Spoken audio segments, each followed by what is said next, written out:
Maarayaha Madbacadda Qaranka Somalilan Maxamuud Ibraahim Raage ayaa maanta hor yimid guddida dhaqaalaha ee aqalka golaha wakiilada. Kulanku ay albaabadu u xidhnaayeen isla markaasina ay saxaafaddu dibad joog ka ahayd ayaa markii uu soo dhammaaday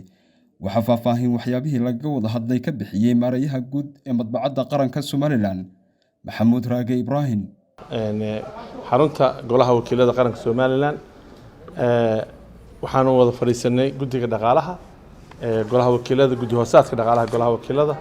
waxaanu ka wada hadlaynay qora waxay ahayd miisaaniyadda daraska miisaaniyadda sanadka 2023 ay wax naga weydiiyeen maadaama aan daraska wakaaladda madbacadda qaranka anagu diyaarinay waana isqarcinay shaqadana si fiican bay noogu soo dhamaatay intaas uu kulanku daaranaa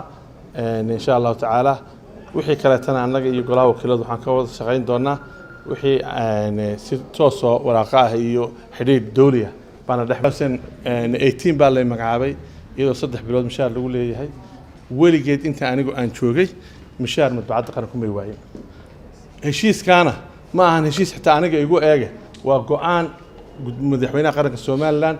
iyo aniga iyo baankana dhex maray markasta haddii miisaaniyaddeedu ay isdhinto baanka ayaa mas'uuliyadda qaaday inuu mushaarka bixiyo waana siyaasadda dawladda annaga iyo baanka uu haddana mar kaleeto ka xisaabtano taas wata